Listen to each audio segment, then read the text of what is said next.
మీరు hair fall తో struggle అవుతున్నారా? 150+ బ్రాంచెస్ ఉన్న అడ్వాన్స్ గ్రో హెయిర్ క్లినిక్ లో ఇప్పుడే ఫ్రీ కన్సల్టేషన్ బుక్ చేసుకోండి. నమస్తే, నేను విజయ్.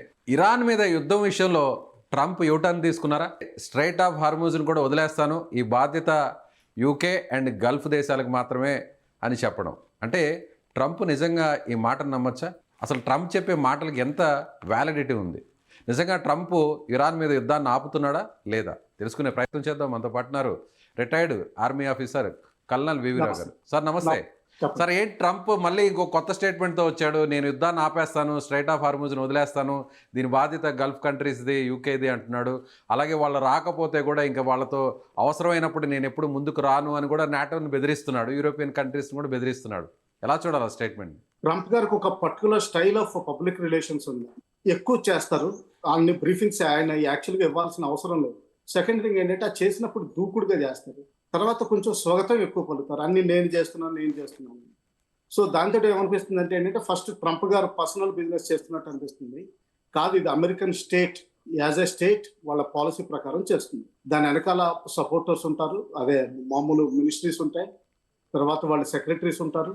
ఒక పర్టికులర్ పాలసీ డిఫైన్ చేసుకుని ఆ విధంగానే ఆయన పర్సనల్గా ఏం చేయరు. సెకండ్ థింగ్ ఏంటంటే ఆయన కొంచెం బ్లాక్మెయిల్ చేస్తున్నారు యూరోప్ని. మీరు ట్రూప్స్ పంపిస్తారా లేదా, లేకపోతే నేను వదిలేసి వెళ్ళిపోతాను, ఆ తర్వాత మీరు బాధపడతారు, నాకు ఆయిల్ ప్రాబ్లం లేదు, మీకే ఉంది అని చెప్పి ఆయన కొంచెం భయపెడుతున్నారు. ఆ విధంగా చూడండి. ఇంకొక స్టేట్మెంట్ చూస్తే ఆయన దాదాపు 2-3 వారాల్లో యుద్ధం ముగిసిపోతుంది అన్నప్పుడు ఫ్రెష్గా చెప్తుంది. ఇంకొక 5 days టైం ఉంది ఆయన ఇచ్చినట్టు గడువు. ఇరాన్ ఎనర్జీ సెక్టర్ మీద అటాక్ చేయడానికి 5 days, ఇంకొక 5 days గడువు ఉంది. ఈ గడువు లోపల ఎంతవరకు డిస్కషన్ జరుగుతాయి అన్నది కొంచెం చూడాలని. అయితే ట్రంప్ గారు ఇప్పుడు ఎలక్ట్ చేసినంత వరకు ఆ డిస్కషన్ టీం ఏదైతే ఉందో, మీడియేషన్ టీం, అది సరిగ్గా లేదని నా అభిప్రాయం. ఒకటి టర్కీ, ఈజిప్ట్, సౌదీ అరేబియా కలిపి పాకిస్తాన్ ద్వారా మాట్లాడాలని చూస్తున్నారు. పాకిస్తాన్కి ఇంటర్నేషనల్ స్టేచర్ లేదు. వాళ్ళు terrorist country, global hub of terrorism, తర్వాత ఫెయిల్డ్ స్టేట్, తర్వాత మిలిటరీ పరిపాలిస్తున్న స్టేట్. అది సివిక్ డెమోక్రసీ కనిపిస్తున్నా కానీ అది యాక్చువల్గా మిలిటరీ పరిపాలన ఉంది. తర్వాత అది ఒక సున్నీ స్టేట్. ఇప్పుడు ఏవైతే Egypt, Turkey, Saudi Arabia, Pakistan ఇవన్నీ మీడియేషన్కి వేస్తున్నాయి, ఇవన్నీ సున్నీ రాజ్యాలు.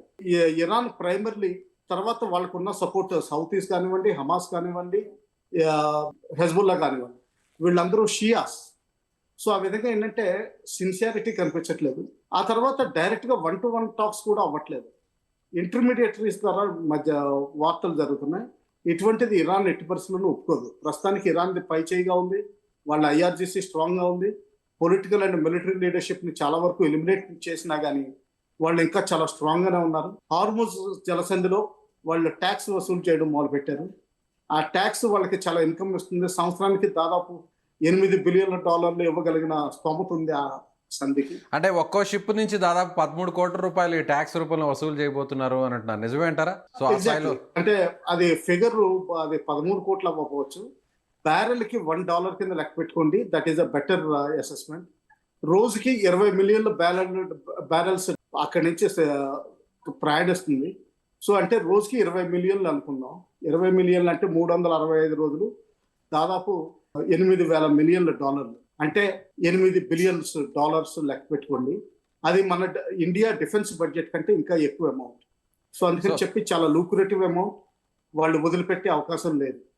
తర్వాత ఇరాన్కి ఒక కొత్త అధికారం దొరికింది, అధికారం తప్పనిసరిగా వదులుకో, అది నా చెప్పండి. సో ఖచ్చితంగా అంటే ఇప్పుడు ఇరాన్కి ఒక రకంగా ఇప్పుడు ఈ ట్యాక్స్ వసూలు చేయడం వల్ల, సో ఈ రకంగా వచ్చేటువంటి అమౌంట్ని వసూలు చేయడం వల్ల, సో మరింత అమెరికా మీద, ఇజ్రాయెల్ మీద వార్ చేయడానికి, వెపన్స్ని తయారు చేసుకోవడానికి, లేదంటే వేరే దేశాల నుంచి ఇంపోర్ట్ చేసుకోవడానికి ఇది ఒక పెద్ద రాబడి అనుకోవచ్చా?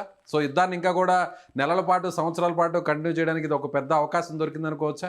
అవకాశం దొరికిందండి, కానీ రెండు ఎకనామికల్లీ చాలా తీవ్రంగా దెబ్బతింది. వాళ్ళకి ఫుడ్ ఐటమ్స్ ఎస్పెషల్లీ వాళ్ళకి ఇంపోర్ట్ చేసుకోవాల్సిన అవసరం చాలా ఉంది. అది సొంతంగా తయారు చేసుకునే అంటే అగ్రికల్చరల్ ప్రొడ్యూస్లో వాళ్ళకి సరిపోదు. అందుకని చెప్పి వాళ్ళు కూడా శాంతి కోరుకుంటున్నారు. అలాగే అమెరికా కూడా శాంతి కోరుకుంటుంది. ఎందుకంటే ఒక air craft carrier of road అయిపోయింది. మేము అంటే మిలిటరీలో ఈ వర్డ్ ఆఫ్ రోడ్ వాడతాం. ఇది ఆఫ్ రోడ్ అయిపోయి రిపేర్స్కి వెళ్ళింది. అది కనీసం 1.5 year పట్టే అవకాశాలు ఉన్నాయి. దాని తర్వాత ఇక్కడ కావాల్సిన ట్రూప్స్ ఏదైతే హార్మోన్ జలసంధి ఓపెన్ చేయడానికి బందర్ అబ్బాస్ అన్న పోర్ట్ ఒకటి కషం ఐలాండ్ వెనకాల ఉంది. దాన్ని క్యాప్చర్ చేయడానికి ఇంకొక 40-50 వేల మంది ట్రూప్స్ కావాల్సి ఉంటుంది. ఆ ట్రూప్స్ ప్రస్తుతానికి అమెరికా అరేంజ్ చేసే పరిస్థితిలో కనిపించట్లేదు. దానికి యూరోప్ నుంచి రావాలి. యూరోప్ను భయపెట్టడానికి ఇటువంటి స్టేట్మెంట్లు ఇచ్చారు. నేను వైదొలిగిపోతాను, అప్పుడు మీరే ఏడవండి అన్నట్టుగా భయపెడుతున్నారు. సో కొంతవరకు అమెరికా బ్రిటన్ పంపిస్తుంది, ఓ డిస్ట్రాయర్ని పంపించింది, ఒక సబ్మెరీన్ పంపించింది. అయితే మైన్ స్వీపర్స్ మాత్రం ఇప్పటి వరకు రాలేదు. దాదాపు 18-20 మైన్స్ అక్కడ పాతినట్టు పాత రిపోర్ట్లు కనిపిస్తున్నాయి. కొత్తగా ఎన్ని పాతారో తెలియదు. సో దానివల్ల ఏంటంటే మైన్ స్వీపర్స్ కూడా అత్యవసరం. అమెరికాకు చెందిన మైన్ స్వీపర్స్ అయితే ఇప్పుడు ప్రస్తుతానికి మలేషియాలో ఉన్నాయి. అవి రావడానికి కనీసం 3-4 రోజులు పడుతుంది. అంటే కనీసం 5వ తారీఖు 6వ తారీఖు పడుతుంది. ఈ లోపల వాళ్ళ ఇన్ఫెంట్రీ, మెరీన్ ఇన్ఫెంట్రీ ఏదైతే సౌత్ చైనా సీ నుంచి తీసుకొచ్చారో, అలాగే 82 ఎయిర్బోర్డ్ డివిజన్ నుంచి ఒక బ్రిగేడ్ స్ట్రెంత్ అక్కడ ఇరాక్లో దించారో, వీళ్ళందరినీ చూసుకుని వాళ్ళ సెంట్రల్ కమాండ్ ఏదైతే బహ్రెయిన్ దగ్గర ఉందో వాళ్ళు ఆపరేషన్స్ లాంచ్ చేస్తారు. నేను అనుకోవడం బహుశా కార్కివ్ ఐలాండ్ తీసుకోవచ్చు. ఎందుకంటే దాని ద్వారా ఇరాన్ని ఎకనామిక్ స్ట్రాంగులేషన్ చేయొచ్చు. ఎందుకంటే అక్కడి నుంచే 90% ఇరాన్ ఆయిల్ ఎక్స్పోర్ట్ అవుతుంది, వాళ్ళ మెయిన్ ఎక్స్పోర్ట్ ఐటమ్. సో అది కంట్రోల్ చేయడం ద్వారా ఎకనామీ వాళ్ళు కంట్రోల్ చేయొచ్చు. అలాగే హార్మూజ్ జలసంధి కొంతవరకు తీసుకోవచ్చు. కషం ఐలాండ్ కూడా తీసుకోవాల్సిన అవసరం చాలా అవసరం ఉంది. అయితే బందర్ అబ్బాస్కి మాత్రం వెయిట్ చేయాల్సిన అవసరం ఉంది. సో ఈ విధంగా ఏంటంటే హార్మూజ్ జలసంధిని కంట్రోల్ చేస్తా, తర్వాత కార్క్ ఐలాండ్ తీసుకుని అమెరికా యుద్ధం విరమిస్తుందని నా అభిప్రాయం. సో ఎన్ని రోజులు పట్టే అవకాశం ఉంది? అంటే నిజంగా సాధ్యమవుతుందా అమెరికా దాన్ని క్యాప్చర్ చేయడానికి, స్ట్రైట్ ఆఫ్ హార్మూజ్ని కంట్రోల్లో తీసుకోవడానికి, మీరు చెప్పిన కర్గ్ ఐలాండ్ని కూడా కంట్రోల్లో తీసుకోవడానికి, అలాగే వేరే పోర్ట్ను కూడా తమ ఆధీనంలో తీసుకునేటువంటి పరిస్థితులు ఉన్నాయంటారా? సో ఎక్కడ కూడా ఇరాన్ తగ్గట్లేదు, ఎక్కడికక్కడ తమ బలాన్ని చూపిస్తుంది, ఆధిక్యతను కూడా చాటుకుంటుంది. బందర్ అబ్బాస్ని మాత్రం కంట్రోల్లో తీసుకునే అవకాశం లేదు ప్రస్తుతం ఉన్న ట్రూప్స్ ప్రకారం. కార్క్ ఐలాండ్ ఎస్, వాళ్ళకి 3 జట్టీలు, ఒక చిన్న ఎయిర్పోర్ట్ అనువుగా ఉన్నాయి, అది ఈజీగా తీసుకోవచ్చు. కషం ఐలాండ్ కొంచెం పొడుగు ఎక్కువ, దాన్ని బాణం గుర్తు కింద లెక్క పెడతారు.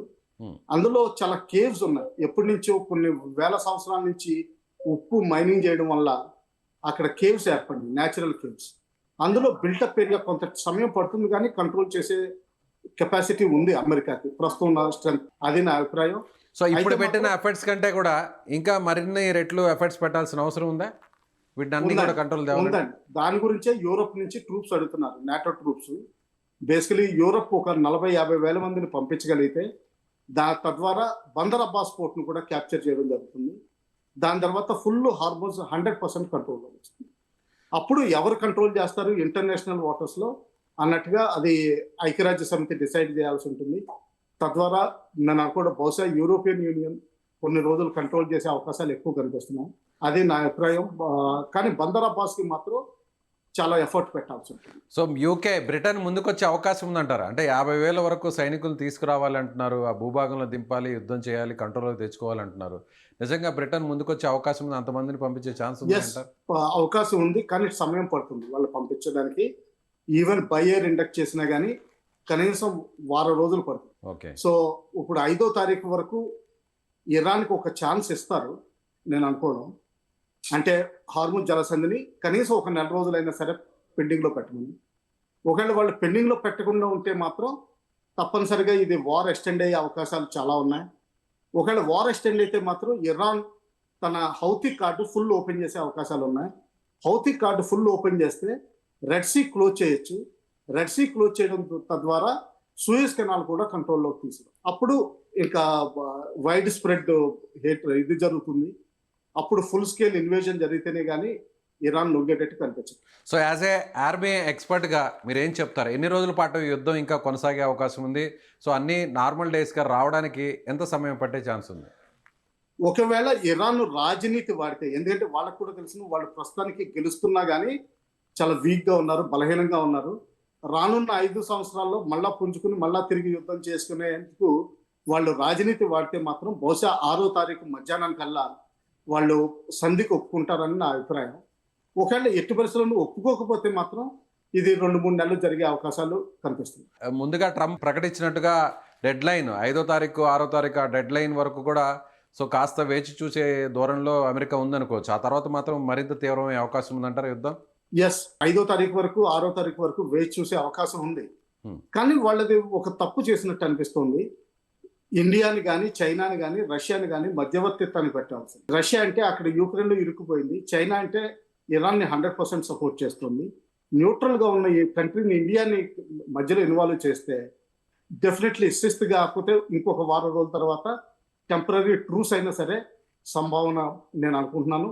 లేకపోతే మాత్రం కనీసం ఒక నెల రోజుల పైన పట్టే అవకాశం కనిపిస్తుంది. Right sir, thank you sir, thank you so much. So ఇది రిటైర్డ్ ఆర్మీ ఆఫీసర్ కల్నల్ వివీరావు గారు చెప్తున్నట్టుగా ఖచ్చితంగా ట్రంప్ చేస్తున్నటువంటి వ్యాఖ్యలు చూస్తే ఇది యూకే మీద, యూరోపియన్ కంట్రీస్ మీద ఒక బెదిరింపు ధోరణులకు, ముఖ్యంగా వాళ్ళ మీద ఒత్తిడి తీసుకొచ్చి వాళ్ళకి సంబంధించినటువంటి బలగాలను ఇరాన్ వైపు, ముఖ్యంగా స్ట్రైట్ ఆఫ్ హార్మూజ్ వైపు తీసుకొచ్చేటువంటి ప్రయత్నంలో భాగంగానే ఇలాంటి స్టేట్మెంట్స్ ట్రంప్ ఇస్తున్నారు. అయితే ఈ యుద్ధం మరింత ఒక నెల రోజుల పాటు, అంటే సంధికి రానటువంటి సందర్భంలో ఖచ్చితంగా మరొక నెల రోజుల పాటు చాలా తీవ్రంగా జరిగేటువంటి అవకాశం ఉందని ఆయన చెప్తున్నారు. మీరేమనుకుంటున్నారు? సో ఈ యుద్ధం ఎన్ని రోజులు కొనసాగే అవకాశం ఉంది? ట్రంప్ స్టేట్మెంట్ మీద మీ అభిప్రాయం ఏంటి? కామెంట్ బాక్స్లో తెలియజేయండి. Thank you.